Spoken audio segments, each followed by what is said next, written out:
Welcome to the Rockhound Podcast. Karen's back, so she can kind of help uh, get us some of our shout outs that we may have missed. So, Karen?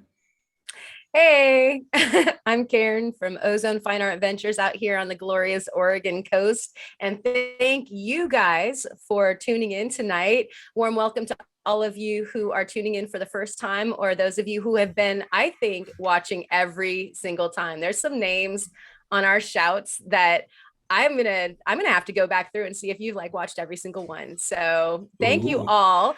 And last week I was listening from the road on the 20 in Oregon. I definitely would love to hear where you guys are listening in from. So right now, go ahead and post us a comment so that we know. It's always fun to hear about. And it was a real out of body experience to be listening to the podcast while I was rock hounding myself. So how about you? Who are you today? My name is were you talking about them or I'm talking about you, Kurt. Okay. I wasn't sure. My name is Kurt with Rock.Hounding.Adventures out in Western Colorado. And what about you, Kyle? And I'm Mild Kyle from World of Rock Hounds, also here in Oregon. And yeah, that's our intro. So, shout outs. Okay. We've got some meaty shout outs here. Although I want to start with the absolute present. Yesterday on the timeline, depending on when you're listening to this podcast, yesterday was National Fossil Day. So Did you guys have a National Fossil Day celebration, either of you? I was too busy with work.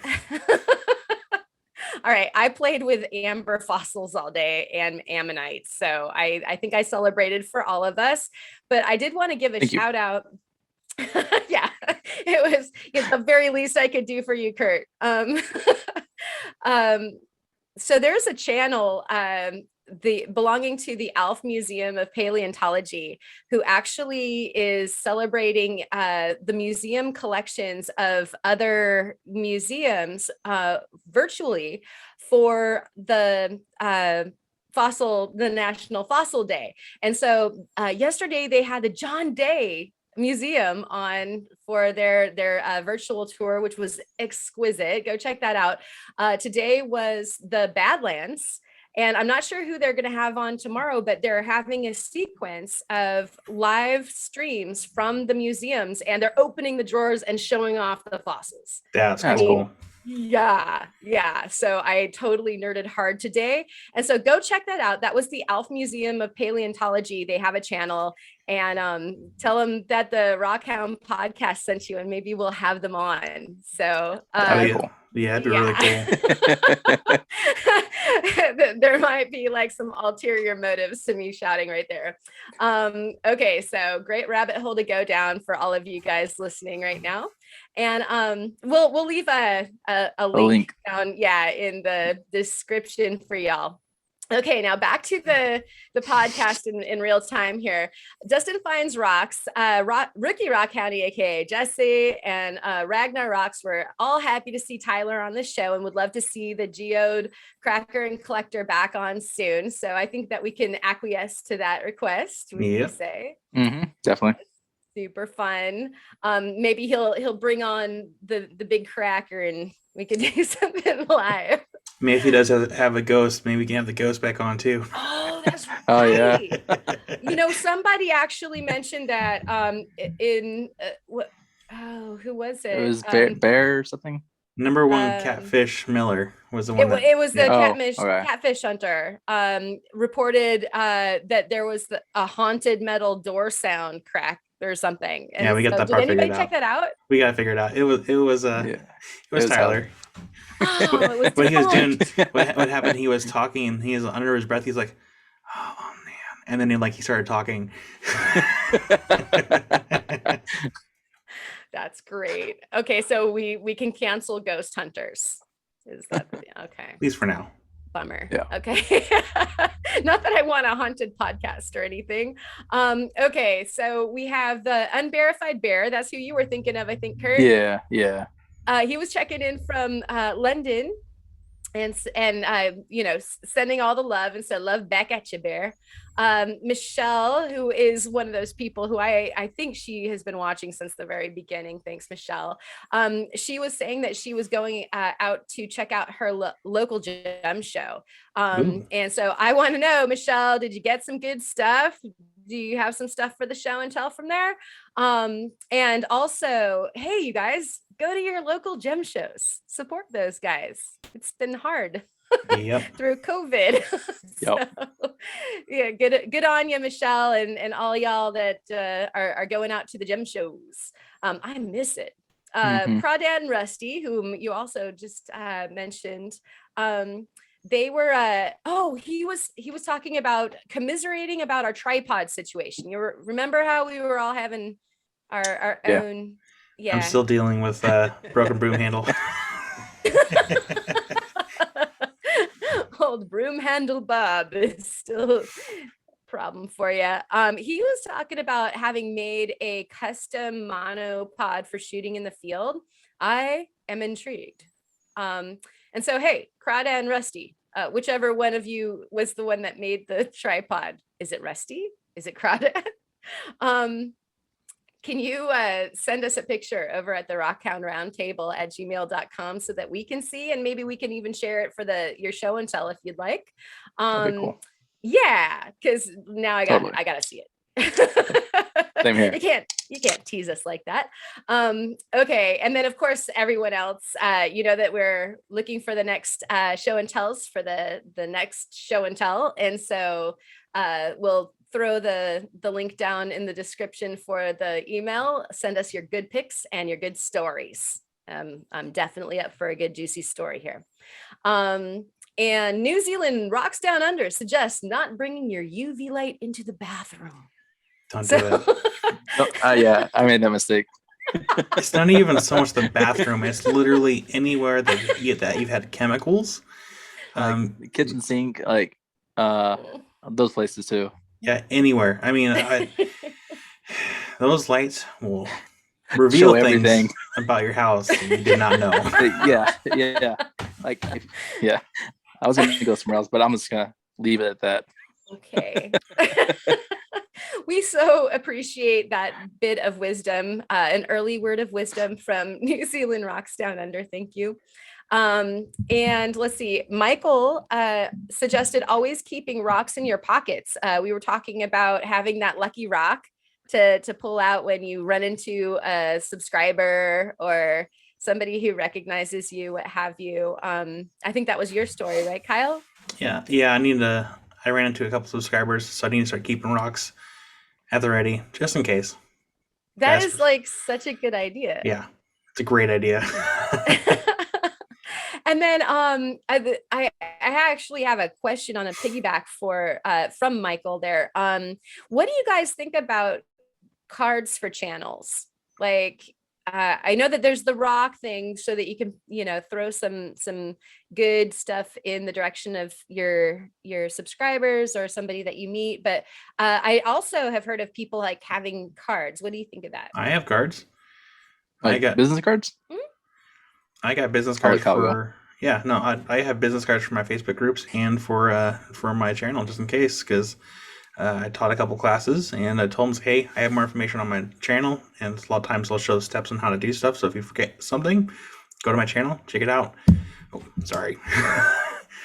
But he just mentioned the rocks again for carrying rocks in your pocket to give to people.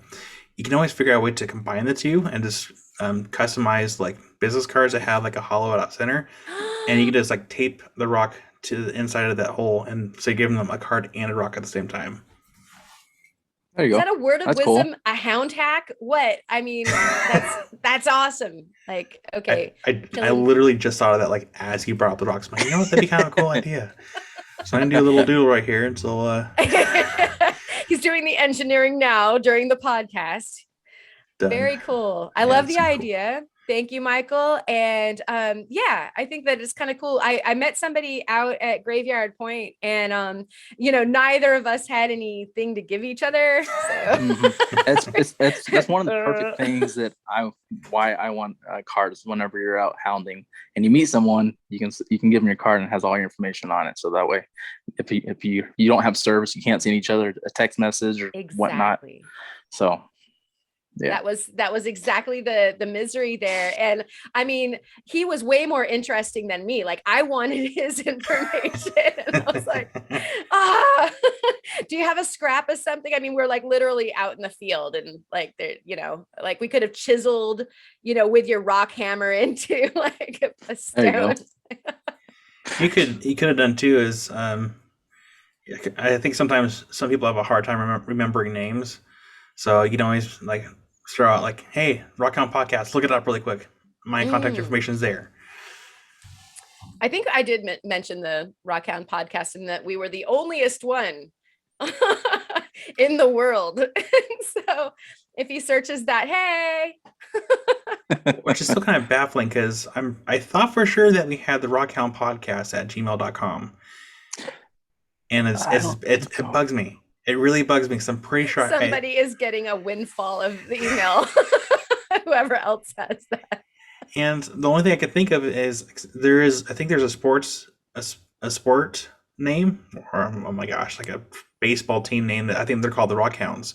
So my thought process goes to, what if they have a Rockhound Podcast Gmail account for their sports team? Totally possible. And they're like, why are these rocks coming to us? And who's Kyle?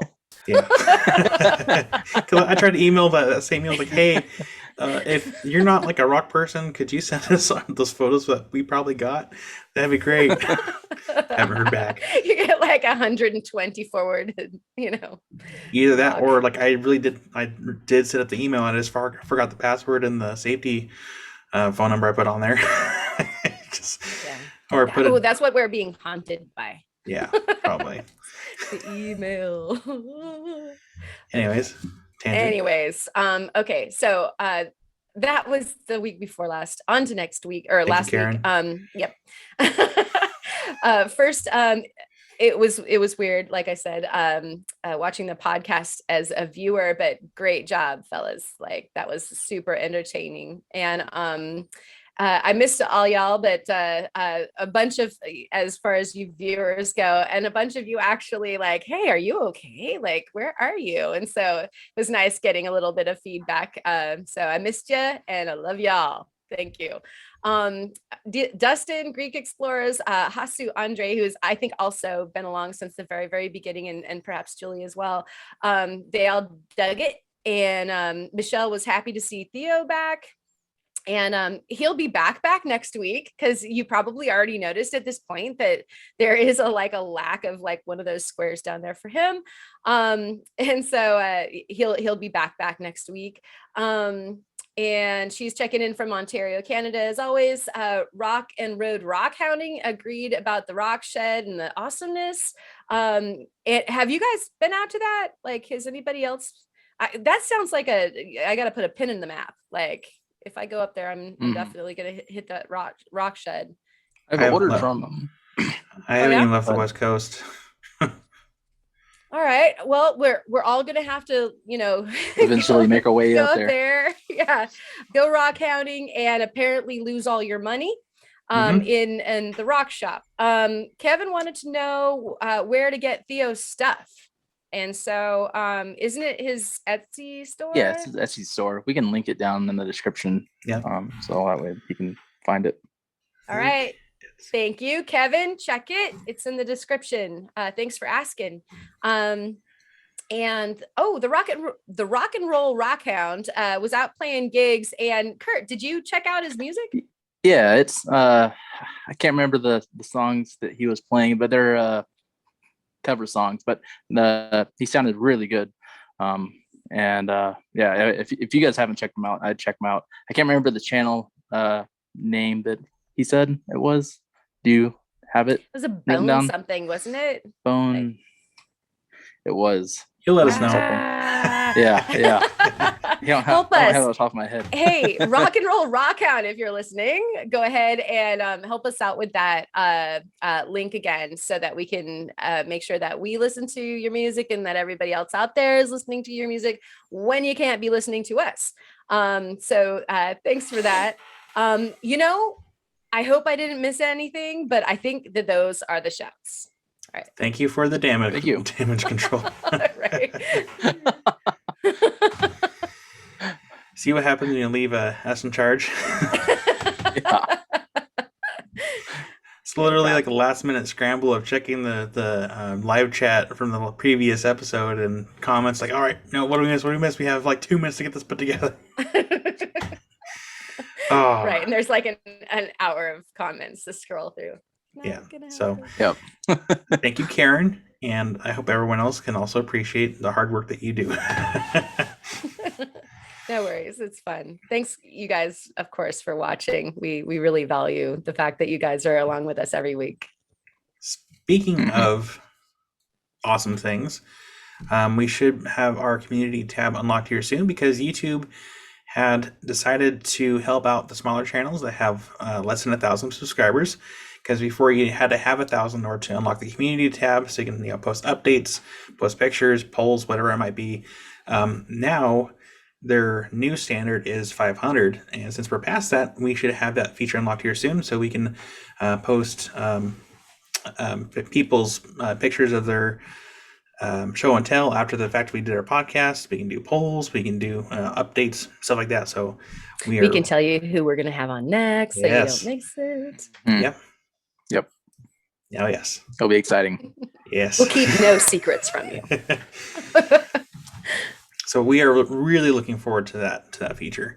That was kind of one of our biggest goals, was to eventually go to the channel so we can have that, so we can make sure that we can keep you all updated on what's going on. And we have a few other ideas in the works, and just stay tuned for those ideas.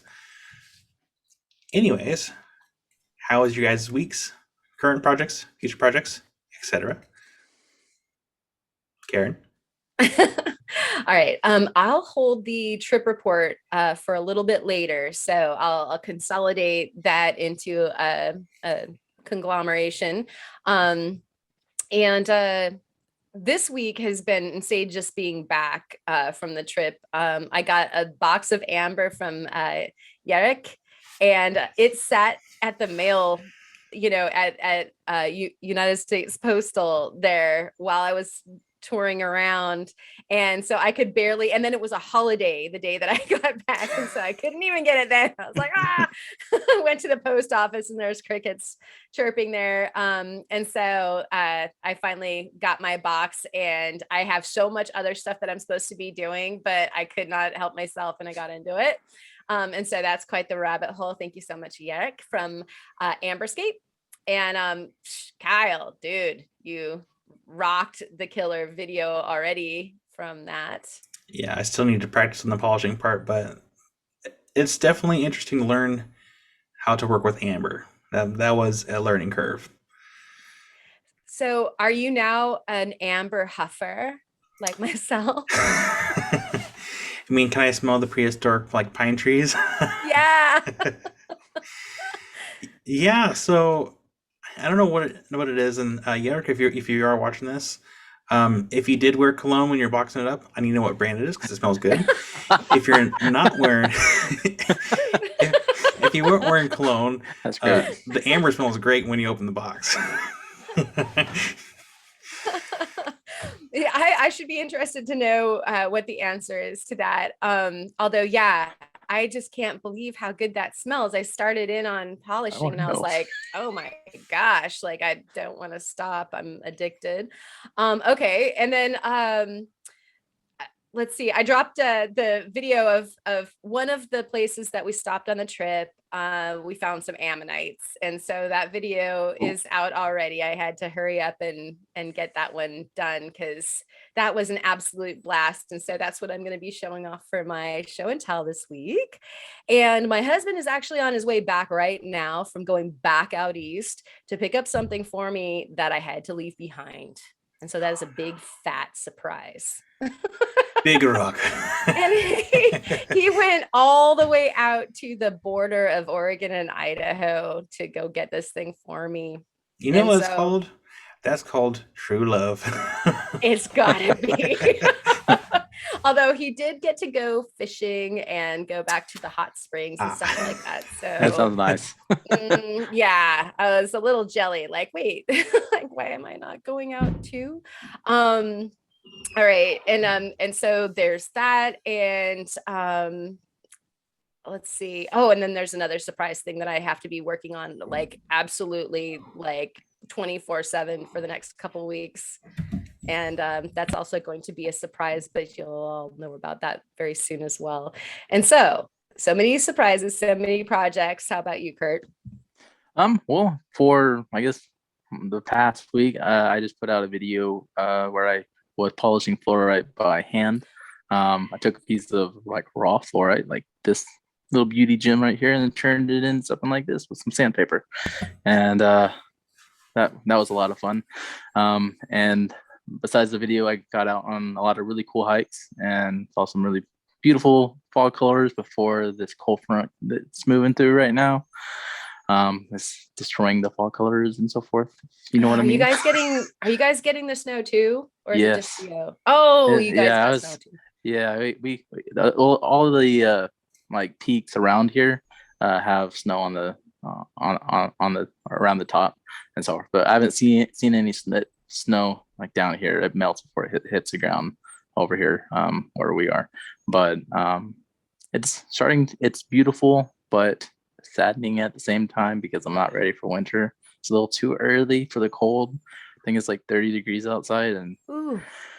Yeah. So was it cold when you were polishing? You were outside and you were doing the. It was fine until the sun went down. When the sun went down, the water I was like using to keep the sandpaper wet and everything, it started like feeling like it was like ice water, and just kept getting colder and colder. But yeah, the weather's nice until the sun goes behind the mountains, and then it's like, because there's no humidity in there, the heat doesn't hang around to say hi anymore. Goes bye. Oh, sun's gone. Bye. Pretty much. Oh man. But that was pretty much the past week, and for this upcoming week, I have a couple ideas on a future video. I'm wanting to put out another rock hounding video, but depending on how the weather is, because like I said, it's cold right now. Next week supposed to be heating up a little bit, back in the 60s, hopefully. And depending on the weather, we may get out and do a rock hunt. If not, I'll do some more lapidary videos. But I do have some really cool ideas for some future videos. I'm keeping them secret right now. Like I tried writing them down, like drawing out a diagram of what I wanted to look like, and it just turns out like a 5-year-old just scribble. And so I'm just keeping it in my head. It just looks perfect in my head, and I'm so forth. But hopefully over the next month or two in that area, maybe I can get one of those done and throw it up for you guys to see. But I've looked on YouTube and I haven't seen any videos like that. So I'm hoping it turns out as good as it turns out in my head, and should be pretty epic. I wonder if it's an idea that you talked to me about a long time ago. Nope, I've never talked about this idea. Oh, many surprises and secrets today. The other night, like everyone was sleeping, and like it just like ideas just kept being pumped into my brain, and I kept writing them down or drawing what scribbles I could of what they look like in my head, so that way I could remember the next morning. Because does that happen to you guys? Like all the you should time. Be sleeping, but like just ideas just start like randomly popping into your brain. Yeah, and then you remember that you had a really good idea, yes, but you can't remember know what it was. Yeah. Happens to me all the time. Like drinking the coffee, like squeeze it out of my head, please. Yeah. Nighttime is my time to shine. It's usually when all my ideas and like shooting straight into my head. I'm like, oh, I have to do this like right now. That's what happened with my Moss Agate slab Bob Ross inspired video. Like late at night, like 10:30. I'm like, oh, I have to do this. Like I have to do this tonight. And I had an idea of like how I wanted to do it, and I did it. So it's always late at night. It like right then. I have to, otherwise it's gonna be like gone. Oh, and I have to write down everything that's like associated with it, and then hopefully I remember for the next morning, because otherwise it will be gone, and I will have no idea what it is, like Karen was talking about. So yeah, because I can't really get up in the middle of the night and fire up all my machines. Like, I can just see the household like, yeah, that's great. Thanks. My garage is pretty well insulated. I mean, I think you can still hear the machines like in the house, but it's not as loud. So that helps that's cool. a little bit. Good on you, man. You're gonna have to express all those ideas for us that Yes. have to stare at the ceiling, because that's literally what you do. You're like coming up with good ideas, like, oh, please remember. Yeah, and like normally I don't have like a pencil or pen next to me, so like what I did was I just grabbed my phone and looked up a free cheap, or just a free like scratch pad like on app, and just like jot it down or draw it out and save it. And, yep. If you really want to, you can tell us, and I can blur it out like I did in the last video. Not fair to the viewers. They're gonna start hating us. Secrets, you guys. I thought that was really funny. Just a little jazz video. Oh, so I can maybe show you all my doodle, but yeah, maybe later. Okay. But that's my week, past week, future week. What about you, Kyle? So I spent let me back up. So Amy got me a Home Depot gift card for $25, and I'm like, okay, what can I spend for $25 at Home Depot? And so I bought a 4.5-inch diamond blades for an angle grinder, and I'm like, okay, what can I use this on? Well, I have this huge piece of petrified log that I found at what was then Hollywood Ranch, which is now the old Marker Ranch. Nice big piece of petrified log. I'm like, okay, 4.5 inches. That gives me about 2.5. No, I'm sorry, 2.25 cutting depth. So I should be able to get a nice cut around this whole piece. Well, I didn't take into consideration one of the bits that you have to secure the blade onto the angle grinder with. So it's actually less than 2.25 cutting depth. So it was a very bad cut. So I did that Saturday, and I'm all hunched over. I'm not standing up straight and have proper posture. So, excuse me. I worked outside for about an hour, and then I stood up, and I'm like, I'm done. Just call it quits for the day, because that's gonna be a future video. So the heads up. And then the following day, I was actually having issues with my wrist. So I pretty much been spending like the various days of this week editing. I edited Wednesday's video for the Amber. And I'm working on editing a couple more videos. I'm doing it next week. I'll just tell you guys now. A UV comparison. So the UV beast light that Amy got me for my birthday, compared to one of the little cheap lights. I did the pile out back. I did the rock room. Some cool stuff. And then a week after that will be the diamond. No, I'm sorry. It will be me cleaning up one of my saws and showing how to recycle the oil from your saws, so you can reuse it again. And then the week after that will be the angle grinder video. So I'm pretty much yeah. So right, it's way into the future. Yeah. So I have like several weeks out of content stuff. That way, it gives me I can rest for a few days, give my hands a break, give my wrist a break, because either I pulled a muscle or it's carpal tunnel. Either way, I need to take a break for a little bit. And then I'm also going to use the time to, once I recover a little bit, work on customer projects, because I want to get them done. And I have a video I might supplement for the week of Halloween, or I'll release on Halloween. We'll see. So I don't want to spoil that one yet. That was kind of part of the video that we had to bleep out last week. Basically just a bunch of editing and resting, more or less, because dude, heal well, man. Like, you can't be having the bad wrist. No, Amy reminded me I need to be wearing like my brace thing. I'm like, I know, but I'm probably not gonna. I'm bad about it, but it'll heal. It just takes time. And then so that was pretty much it for this week. And then future projects is kind of editing and getting stuff caught up in a possible secret project video, which I just wrote down a reminder to do. So it's we all want to be like Kurt and keep good notes. We all have super secret videos. Dun, dun, dun. But that's it for, I guess, how everyone's week was. So, Karen, how was your trip report? Oh my gosh. So y'all know anytime that you get to get let out of your cage and roam, it's always so good.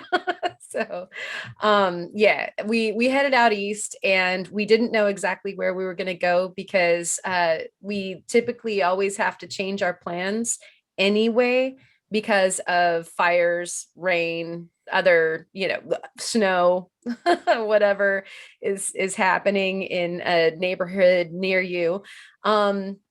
Though we did know that we needed to go all the way east. And so we started our trip overnight at Hampton Butte, which was a good stop on the way. I am so surprised at how tore up that place is. Have you been there recently, Kyle? I've never been. It's on my bucket list, though. Yeah, and Kurt too. Yeah, like it's a fantastic and beautiful place to go. It's old growth junipers, and so it's a juniper forest that has been Sounds amazing. Not touched. And so you've got like these, you don't expect that you couldn't hug around a juniper, but these are like fat, big, huge junies, and so it's gorgeous, but like it is like the craters in the moon otherwise. I mean, the whole place has been so dug up. And so the first time that we went back in and to the right, like way back in and to the right. And because there was a slight chance of rain, this last time we just drove in and like immediately turned left. And anybody who's been to Hampton, I think that's like where everybody goes. Have you done that when you go to like a place that everybody knows about, like Glass Butte, or I'm sure that there's places in Colorado where kind of everybody knows about it. And so you go to the place where everybody knows about. Yeah. Like in many ways, that's a folly. Because you end up like seeing everybody's Cheeto wrappers and holes in the ground. Yeah. And so that was kind of like our first experience as to like, this sort of shock about like, whoa, Hampton is really, rode hard and put away wet in some places. But I did actually end up venturing off, and I found a site where there was a little bit of green float, and I actually pulled out a piece of old wood that has both red and green on it. And so green is what you're looking for at Hampton Butte, folks. And so that turned out to be the good one. And you've got some on your shelf, don't you, Kyle?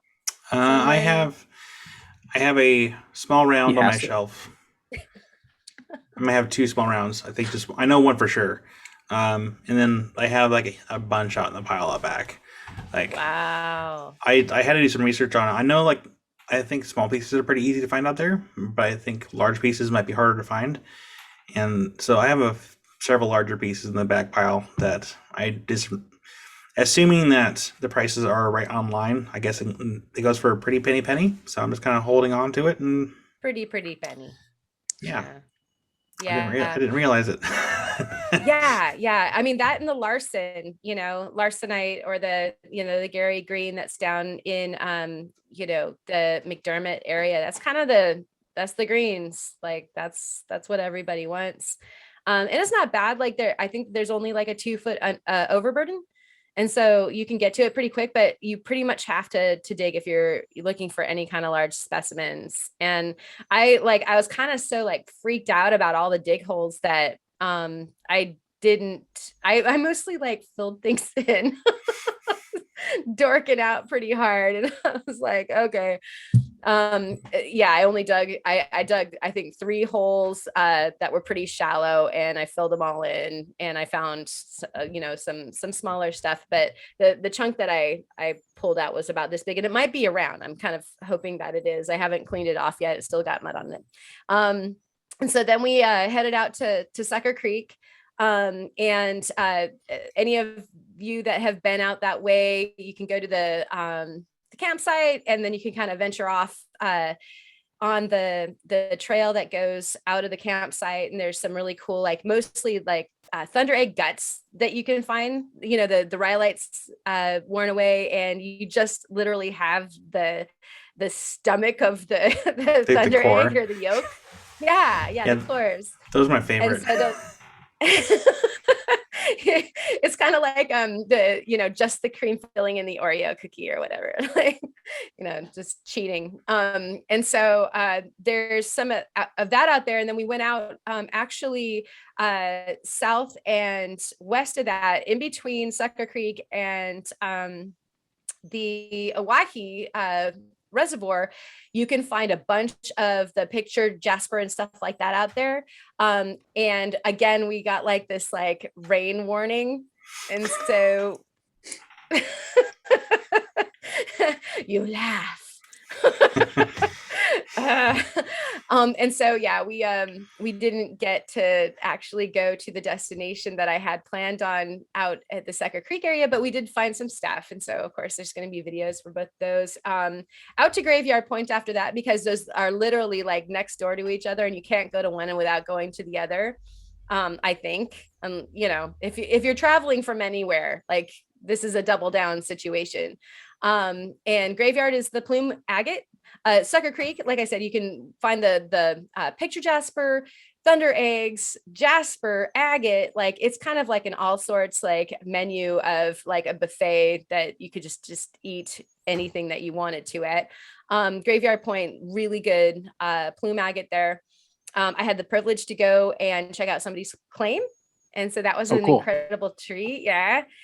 And the material was off the Richter good. And so of course there's going to be something coming up from that.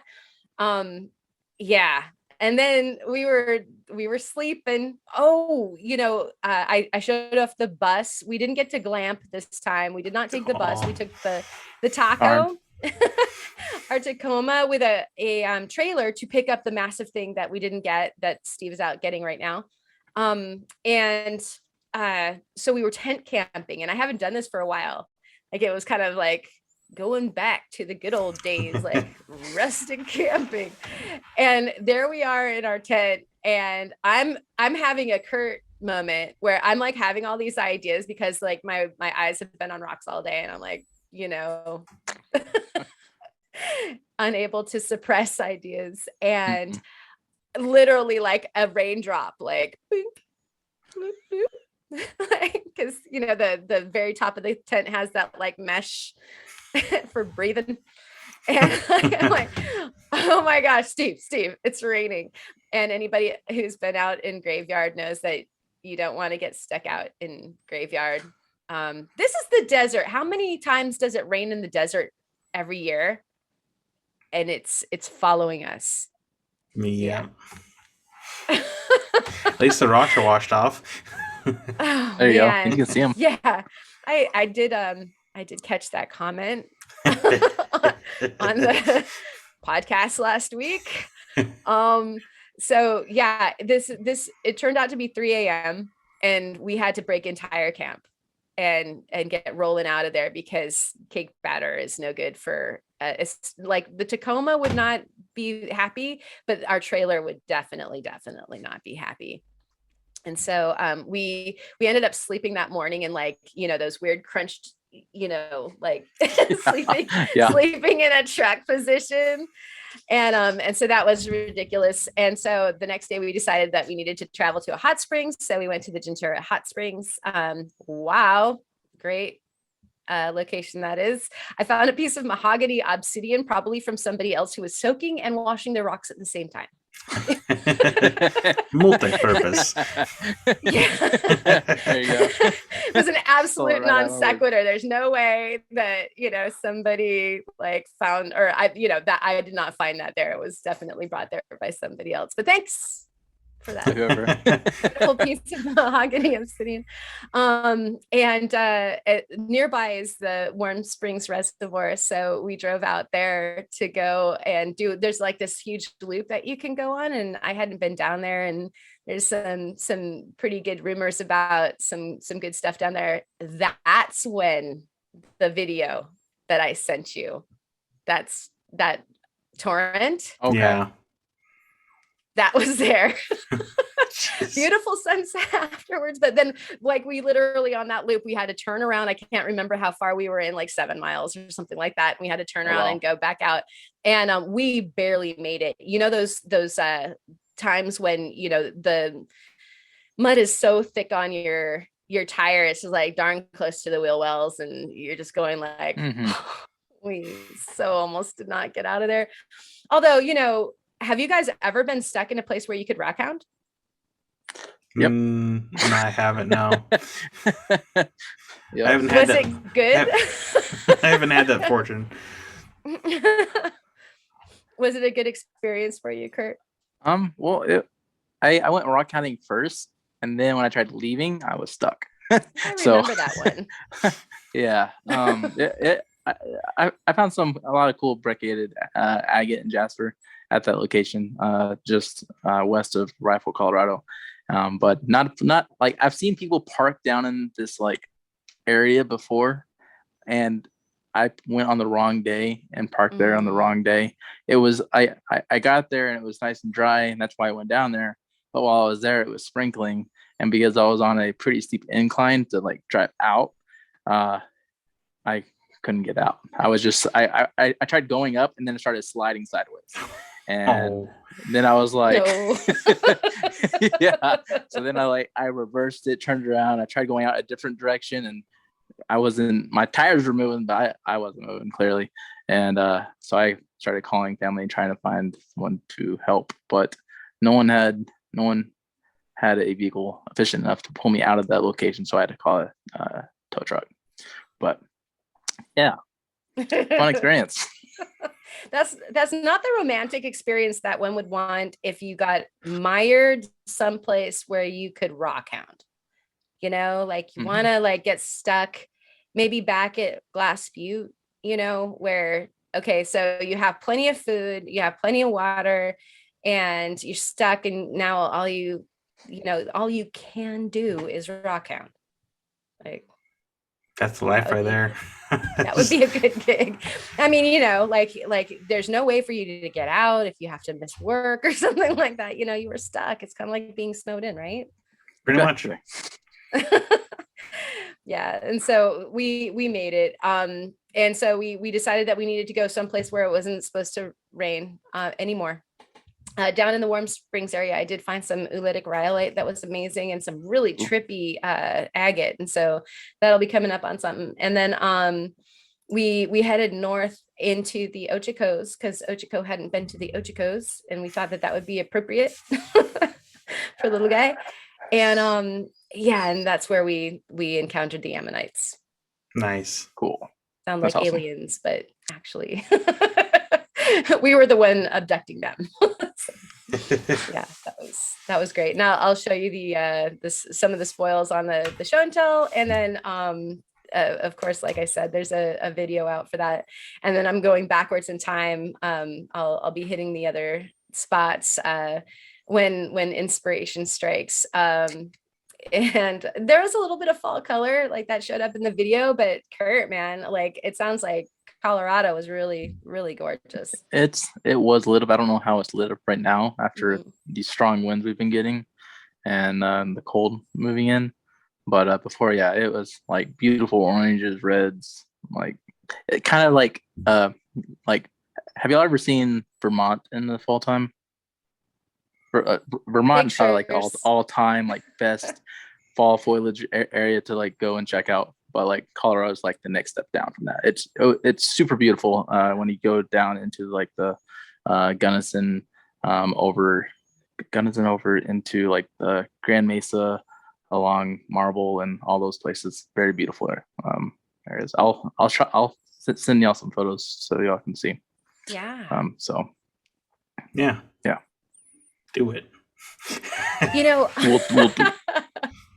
I actually so I think maybe for me my favorite rock hounding experience is always the last one that I had, you know, like it's fresh and it's So much fun.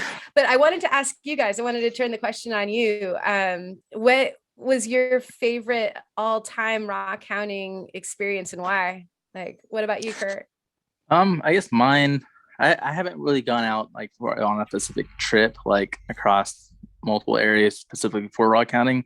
But my time when I went up into Vermont, going rock hounding in southern Vermont in the Rock River, with my nephews, I had a blast. Then it was really fun watching them find cool stuff and bringing it up to me, and just kind of interacting with them.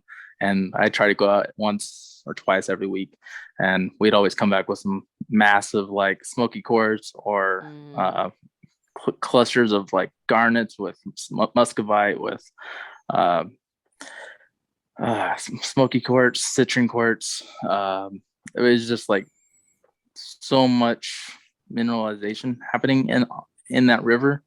You would get some really random pieces with like 10 different types of minerals in it. It was just a lot of fun. And then just spinning it with my nephews and so forth. It was a lot of fun. And I can't wait to go back and do that with them. But that would probably be my favorite like rock hounding trip that I've gone on for like rock hounding and sorts.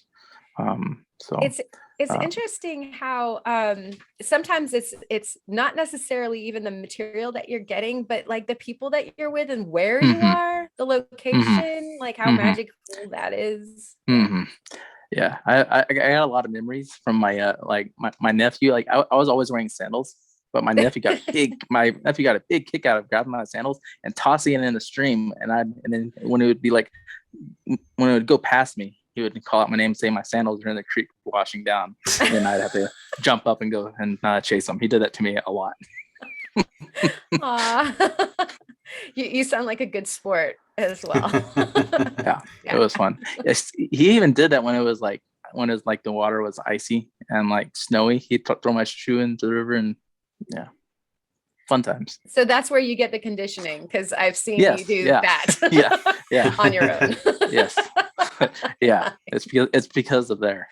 Okay. Nice. Right on. What about you, Kyle? It's hard to pick one.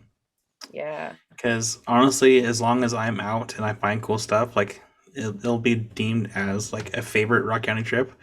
Because, meeting you over there in Newport, that was a fun trip. I didn't record it, but it was still an awesome trip to go out and be out and meet you in person. It'd be really cool to meet other YouTube channel content creators in our niche in person and rock counting with them. I'd also like the trip that I went with Chris on to Lucky Strike and Whistler Springs, because that was awesome. I definitely want to go back. I love rock counting with Chris. Like he's laid back. It's an all around awesome trip, because he even on that trip he cooked steak, and so he made a really nice dinner, and so it was really fun. But yeah, it's really hard for me to pick like an absolute favorite trip overall, because I don't know. I have a hard time picking one. That makes sense. Yeah, it's always good, like you said, to get out, and that was special for River the time that you guys came out here. Oh yeah, it was our first date. Yeah, that was our first beach trip. That was a super eventful day for sure. And on that note, the ocean is really angry right now. Yes. I smell it. Which is good, right? Yes. Yeah, I came home and I was like, we've been having some storms, and I was looking out there today and the swell is huge, and so I'll let you know. I'm excited. Oh boy, happen. Can't wait. I can smell December videos. Oh man. Yeah. And I've been boning up, like no pun, on the Man Lambo videos he's been releasing lately, and just watching prep and everything. Like, just can't wait to get on the beach and see some of that stuff. Yeah, I need to watch his videos. I haven't been caught up with hardly anything lately, so I saw he released a video. I'm like, okay, I'll get to that. I haven't gotten to it yet. It's crazy. It's always so crazy watching somebody like on a beach. Hey, I got a beach. Like looking down, there's rocks. Yeah, I got rocks. I have UV light now. So if it's, so it's not recommended to go out at nighttime, but still you can actually find if it's dark enough outside, if it's raining or like really heavy like cloud cover. Like always. Yeah, welcome to Oregon. Like always here. It's always dark and foggy. But I'll have to be sure that my light is charged, because then I can find some bone easily. Hopefully. Yeah, and we could use your contraption, Kurt, that you engineered like for the underwater searching. Weren't you talking about like with a mirror? That was Kyle. I was talking about taking a flashlight out when when the water's nice and calm, and shining the light at like a 45-degree angle. Yeah.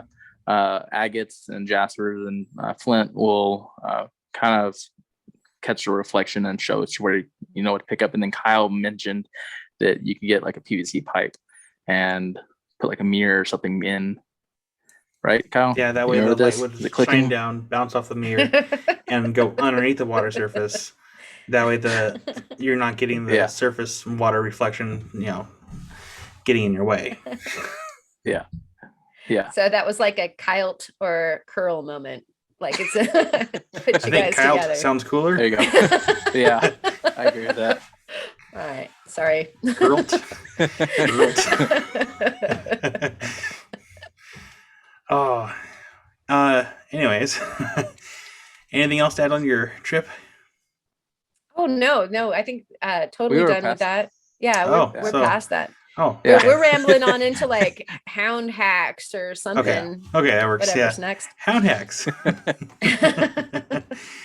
Karen, you want to go first with that one? Sure.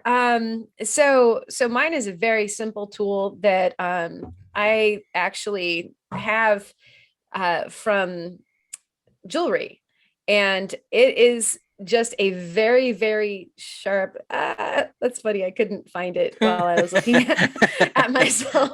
I'm like, right there. Very, very sharp. And so this is titanium, and it is a pointer of some kind, or a pin, or whatever you want to call it.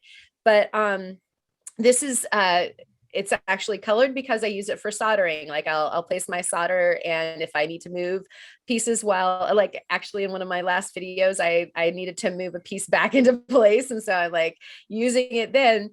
One of my favorite rock tools, as far as this is concerned, this is like an all-purpose tool that like, I don't know what I would do if I didn't have this in my studio.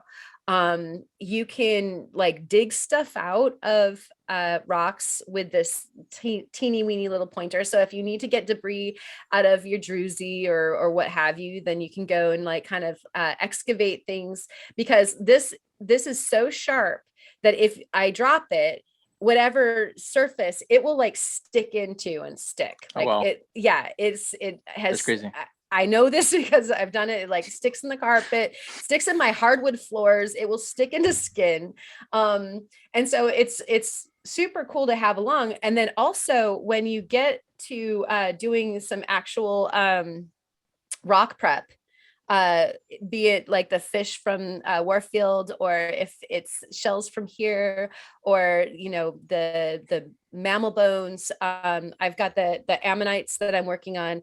I'm going to excavate this Ammonite out of this piece of the mother stone, and this guy is going to help get the smaller work done. And so I might use like a larger tool when I'm working, but people get down to, dental tools and then this guy. And so the fish that I prepped from the Warfield, this was the guy that I used on it full time. And so nice.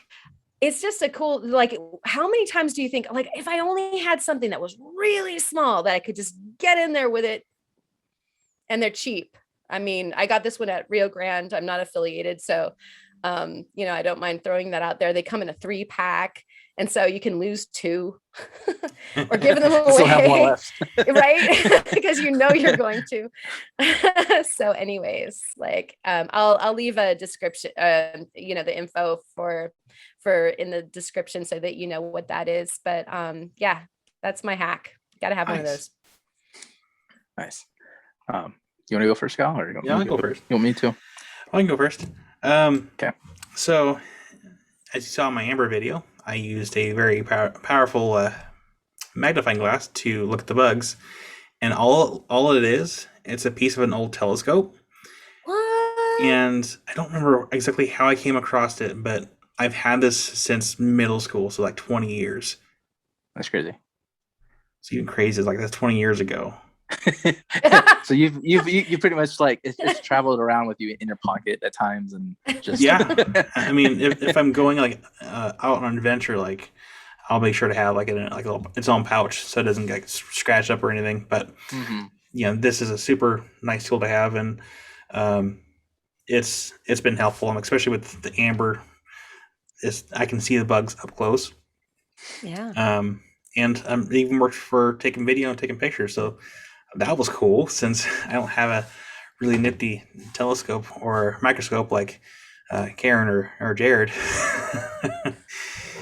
Yeah, so that's my little hound hack. Just find yourself. I mean, I think we've covered magnifying glasses or like loops previously, but if you can find a really powerful one, do it. So what is that? What is the magnification on that bad boy? See, I'm not sure what the size is on this. It doesn't really specify as far as the magnification. It just says Unitron, so that's probably just a brand, and then it says R 25 millimeters, so whatever. It's probably the size of the eyepiece that went to the telescope, and that's really all it says. So I'm sure I could probably buy multiple magnifying glasses to figure out if it's as strong as this one, and then go based off that. But it's a good tool to have. So if you have a telescope that you don't want anymore, just take it apart and start using the different bits on there. Kids, ask your parents first. Yeah. Yes. Don't don't get me in trouble. All right. Kyle said it was okay. Spouses, ask your other spouse first. And that's when I had to change my name.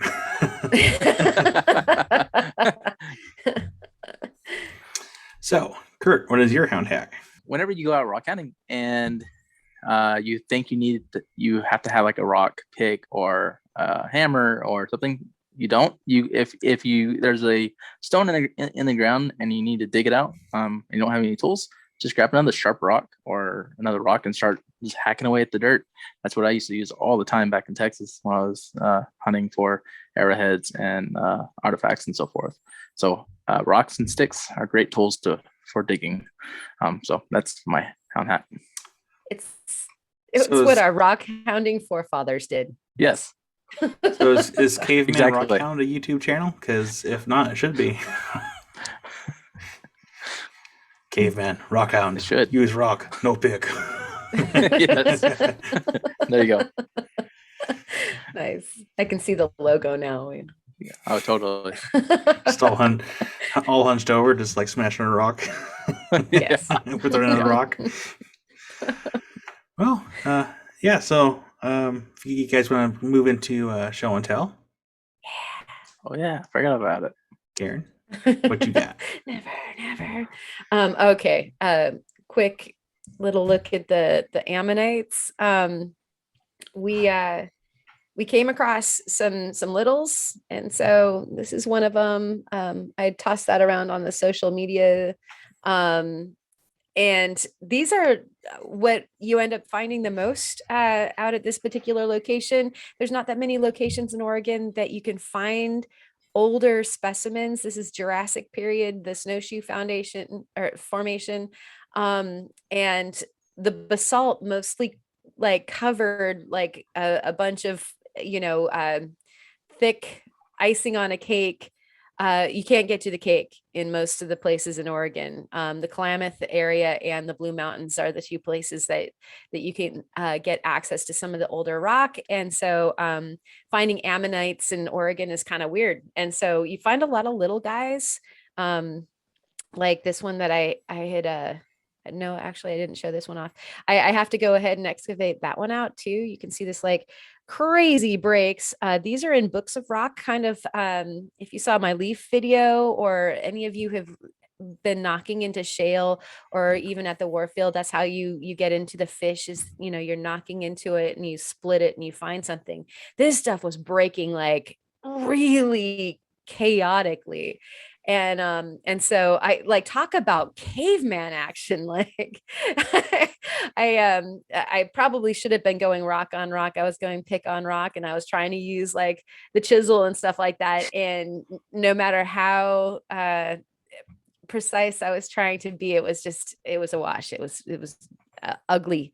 Some of my favorite material is Theo keeps on talking about Ammolite, and I keep on just being super jealous. So this piece, We all are. right? Yep. It's hard to make us super jealous about rocks, especially if they're all luminous and rainbowy and stuff. So it's hard to see in this lighting. Of course, Kyle will pop up a picture, but this is a really big ammonite. And so you can kind of see there's a ridge, there's a ridge, there's a ridge, there's a ridge. And so this is like more frisbee sized. This is like the big side of it coming down and around. And on this particular piece, there's Ammolite. And nice. There were, the fire marshal came driving by out of nowhere. I mean, we're kind of like in a remote area. You see the other camper every here and there, or a hunter, because it's hunting season, kind of come by, and I'm squealing and stuff, right, in this kind of ravine. This white truck comes pulling up. He's like, "Hey, how's it going?" I was like, like rock pick rock. Yeah. And he's, "Oh, are you finding stuff?" And I was like, "Oh yeah." I was like, "Okay." Welcome to Oregon. I think he was worried, the squeals and stuff like that, like could have been an emergency. Yeah. So anyways, we found some pretty cool ammonites. If you want to see more about those, then you can go ahead and check out the video. How about you, Kurt? What's your show and tell? My show and tell is a piece of yellow cat agate that I found when I was out hiking in Utah. I'm not sure if my camera's gonna pick it up, but nope, that's way too bright. No, that's just this is good. This is good without the flashlight. Plain white stone. But it has some really cool like red like bandy vein things going around it. And so for that, I sent some pictures to Kyle, so he'll throw them up right now.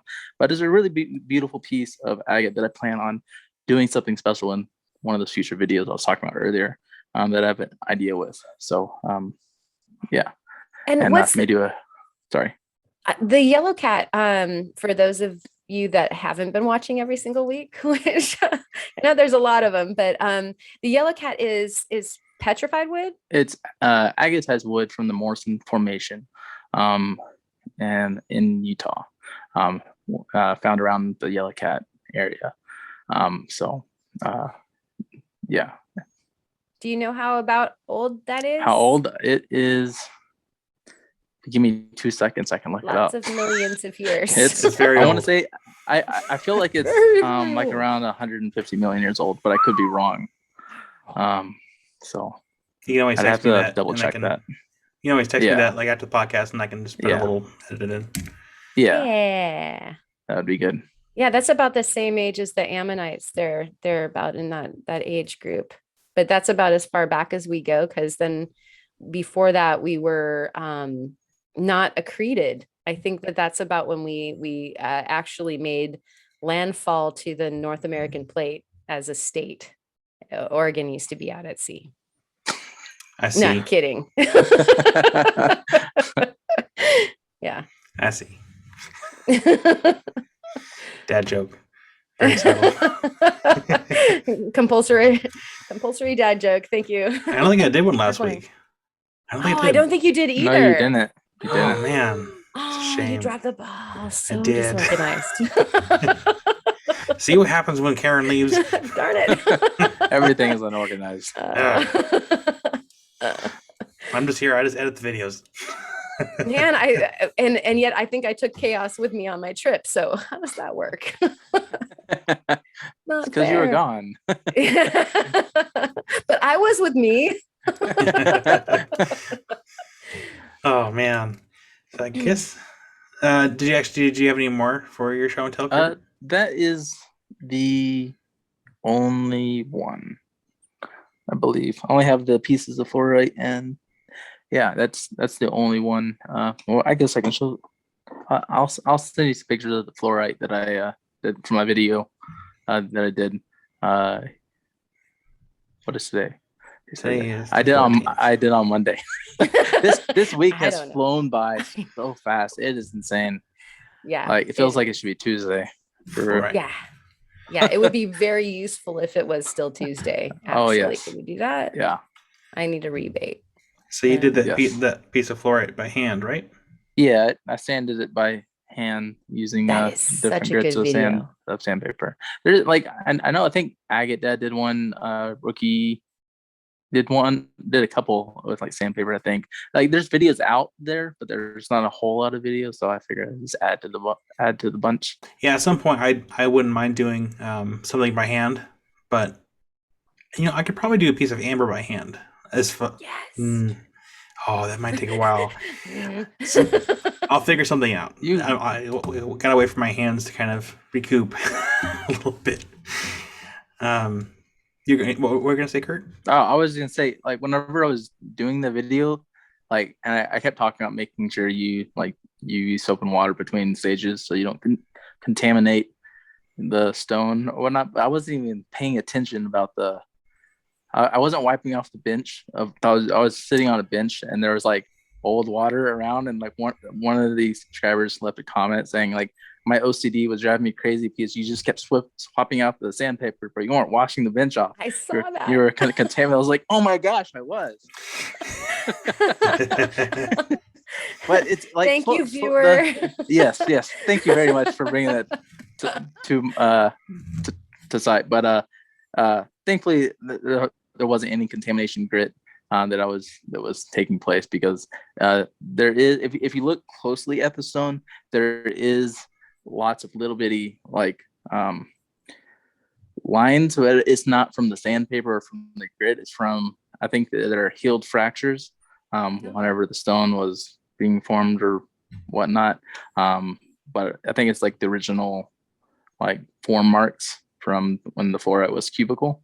Because when you turn it on the side, you can see the cube shape, cool. Where the hematite was forming between the two layers. But yeah. Yeah, I had someone kind of comment about one of my obsidian pieces about how you see the scratch marks. I'm like, those are not scratch marks. Those are the actual layers that are sitting just above the fire layer. And the way I work the piece, even though those layers are more or less invisible, you can see the circular patterns of the design that sat above it in the way that I cut it and ground it down. So it's a natural form. Yeah, they're like ghost layers. And I'm I wouldn't post a finished stone with scratches. For anyone that has ever watched obsidian videos from Kyle, you should know by now he's Hofob.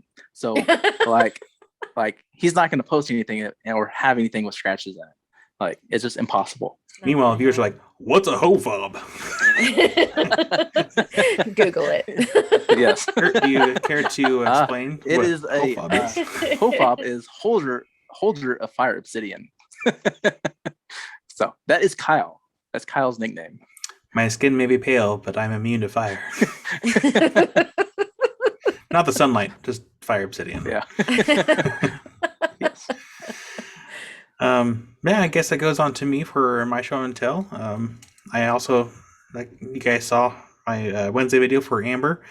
I got in a package from Eric, and I got a bunch of amber, and I'll post some pictures of the bugs I found them. Super cool. And I'm cool. I'm so glad. So cool. and that's why I used the my nifty little makeshift magnifying glass so I can spot the little bugs inside. So it's definitely a learning experience, and I'm so happy that I can actually add this to my collection. I did have one other piece of amber. I think that's from the Dominican Republic. I think it was from. I think. I'll Cool. have to double check on that. Which has a huge selection of bugs in there I got from a friend. So it's really cool to have like amber from there, and then also amber from, on the other side of the world. So it's just super cool to have different varieties, and then also have bugs in each one. So that is my show and tell. Thank you, Kyle. Yeah. Yeah, those bugs were incredible. Yeah, I should do like a necklace or a pendant or something with one of the bug pieces or something. I'll figure something out. That'd be really cool. I'm considering doing a potential giveaway at some point in the near future.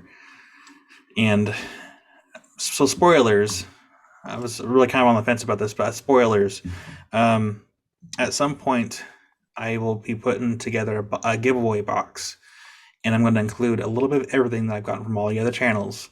What? Including something for myself into this box, and I'll do for a giveaway. I haven't really announced it yet. I'm still trying to figure out the parameters of the giveaway. I just figured I haven't done one in a long time. It'd be nice to say thank you to my subscribers, my viewers, and just do something kind. So Really stay cool. posted. That is awesome. Yeah. Yeah. Stay posted, y'all. Little teaser. Kurt, do you have some amber? I have one piece that I bought in the Sedona Vortex Rock Shop out in Sedona, Arizona. Yeah. And it's in the other room, but it has no bugs in it. So when y'all are like sharing pictures back and forth on the messenger chat, I'm so jealous because I don't have any bugs in my amber. Kurt, I'm going to send you a bug. Okay. Okay. You don't Okay. have to, but I'm Okay. gonna. okay. It's not fair until when we should have Yarrick back for one thing. Okay. Because I think after we've all geeked out horde on his incredible amber, it's going to be interesting to have him back so that he can tell us more about it, and maybe some more about the particular bugs, because he seems to be an expert himself, and he also has experts on hand that tell him what bugs he's got in his. Mhm. And so and from what I understand, they're 44 to 49 million years old. It's crazy. And yeah, that's a cool time frame that I have less stuff from, as far as like the fossil stuff that I have going on in the room and downstairs. And yeah, and so would you rather have something that's polished already, Kurt, or do you want something? I can't tell if it's got a bug in it, if it's rough. I always like raw rocks, just Okay. because that's like their natural character. All right. But and then I can, if I want, do something like Kyle did or something. But it doesn't matter. You really. you gotta like be able to see in, because like the amber has a rind around it many Mhm. times, and it's like this crackly rind Yeah. thing, and so you can't really see inside. You can see if there's like a dark shadow, but one of the pieces that I opened up, the dark shadows were just, it looks like almost carbon, you know what I mean, like something had burned, and the resin picked that up and like just flushed it through in like little chunks. Have you seen that, Kyle? Yeah, I had one piece that I thought was like littered with bugs, but I think it's just like little bits of debris. Yeah. And so it's hard to know if it's a debris field or if it's actually buggy. And so maybe like if I window one and there's like a good bug there, then like I can send it off. Okay, Just but re-rough you it don't back have up to. again. No. I'll give it to the dogs. They can chew it a little. There you go. You can imagine that it's still rough or something. Because it's really soft, and it is challenging to polish. Yeah. For that reason. Mm-hmm. Although Hofob dealing with the obsidian, like I think some of the challenges are like just not being too aggressive, so that you have problems that you have a hard time fixing later. And that kind of goes back to practice with pieces that don't have bugs in it, that we can kind of get an idea of how it works. I kind of jumped the gun a little bit and ignored my own advice. I just went for it. I'm like, okay, I'm done with this. Num, num, num, num, num. I should go to the cereal Normally- oxide wheel. And That's normally what I do. it was not good. It was interesting though. So I didn't get a video of the texture when I got done with it, but I took it to the cerium oxide wheel, and it made it worse. Like it kind of like made it super cloudy. Yeah. And the cerium oxide was like almost kind of like stuck to the surface. I'm like, oh, okay, this just kind of sucks. But what was interesting is it actually showed the different layers of the amber as it had like gone over and over and over Interesting. again. Yeah. And I'm like, oh, that's kind of cool, but that's not what I want to do. So, so yeah, I'm going to invest in some automotive. I think was a liquid polish, and also watch a couple more of Yarek's video over again, see how he did it. I watched him do it before, but I need to study up. Yeah, I boned up on that first. And I actually got away with using jewelry polish. And so I use paste polish on my metal pieces at the end on a buffing wheel, like a wool buffing wheel. And that seemed to do the job. Like, Good to know. yeah, it's clear enough that I don't know if anybody's a subscriber to my channel. I got my community tab today. Woo! Nice. Awesome. Yeah, little simple pleasures over here. And I posted up a mite that I found in one of the pieces of Yarek's amber, and mites are teeny weeny. And I thought that this was an empty piece. Again, I was practicing on, just some of the extras that he gave us so that I'd know how to polish the amber. But then I slipped it under the microscope. And because everything goes under the microscope at my house. And I found all of this, like, there's like a cluster of worms of some kind that are teeny weeny. Weird. Yeah. And then some cool. What looks like plant debris or maybe like some ancient pollen or something like that kind of floating through. And this is seriously a microscopic mite, but I posted it on my community tab as the first one. And it's like leaping through the amber. It looks like it's all excited. So I was like, yay, it's celebrating that I got my community tab. So that's cool. Meanwhile, I'm over here. Congratulations. Buy microscope. Yeah. If you buy a microscope, if you're doing this kind of work, I wouldn't suggest the kind that I have with a stage. I would invest in something that is for dissection. Because that'll give you the room underneath it, or you can get like a geo one. But for prepping the different kinds of fossils and that sort of thing, I'm also on my list of things. I'm probably going to have to drop on a dissection microscope, and that'll get you in and out, so that you can get in as close as you want to get. And check out these. Like, what was fun about my microscope is that not only can I front light it, but I can underlight it too. I've got, pardon me, the Cool. lit stage, and that's how I got the pictures of the mites. Nice. 2 of them. That's awesome. Yeah, I need to get one. Let's go ahead and get into words of wisdom. Karen, what do you got? My words of wisdom are very easy this time. Check the weather forecast. And even though the weather forecast says that you can go a place, be prepared to leave in the middle of the night or turn around at mile 7 when you thought you were going to be going 30 or what have you. Words of wisdom are to not get stuck out in the remote areas of wherever you might be and not be able to come back out. Good idea.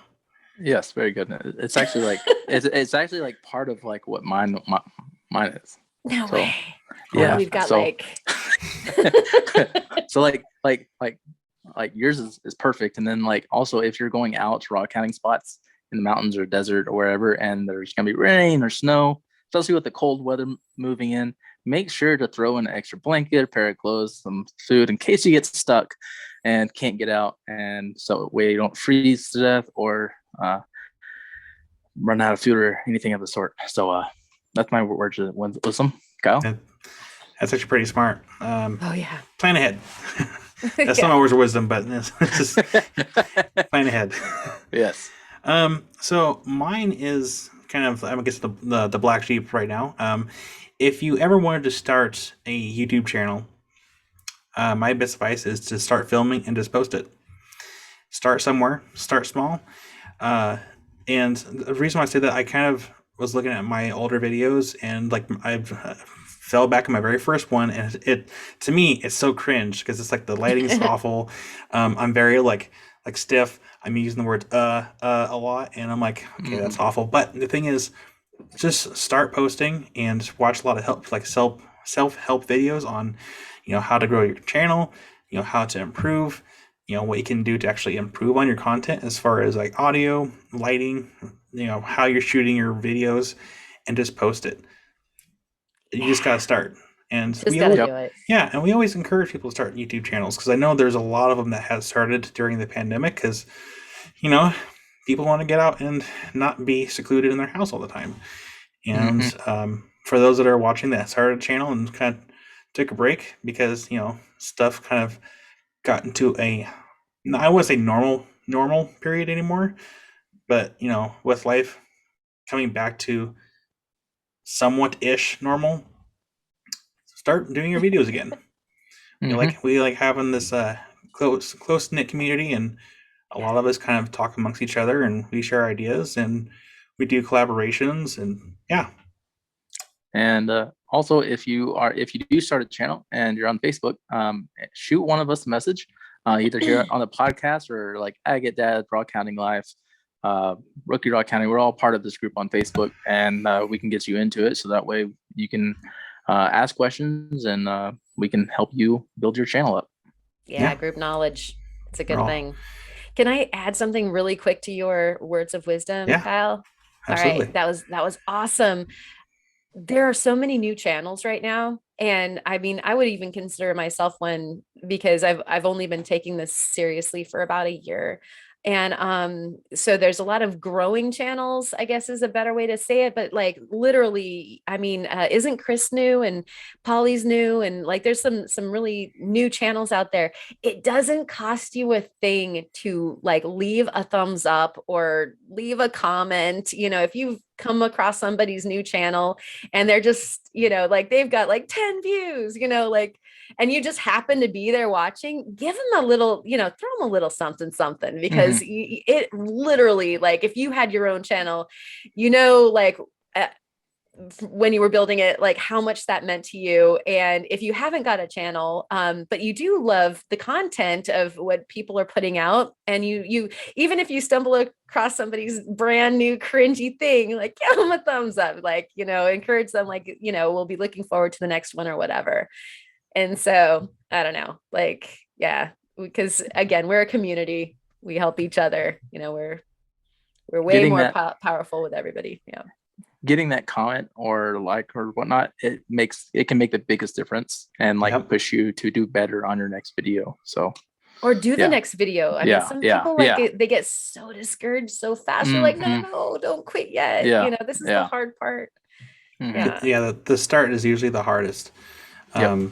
And I think we've all been there, for starting off, and we're not getting a lot of interaction, and it's just a slow to start, so it's a little discouraging, but stick it out. It does get better. It's just you also have to be willing to learn, be willing to grow, because even though you might think it's a super awesome video, listen to your viewers, because yes, they give you a lot of great tips, because you might think you have like the world's best video, but if your views and the comments are saying otherwise, go look at your analytics and see where they're leaving the video, see where they're not watching, see where they're clicking off, because your analytics will tell you that. And so pay attention. YouTube has tools. It's all free. It doesn't cost you a thing. And like Karen said, for the viewers, subscriptions are free. Yeah. And if you like the content, just click that one button. If you don't ever like it, you can always unsubscribe. It's not a big deal.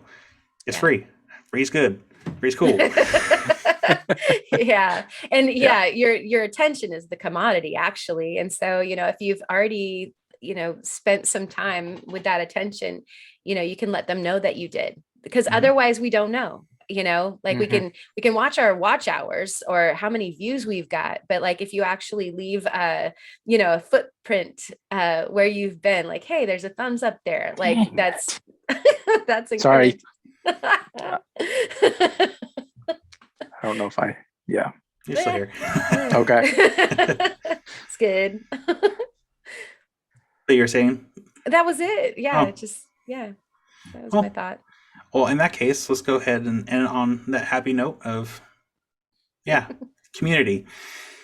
So, Karen, would you like to take us out?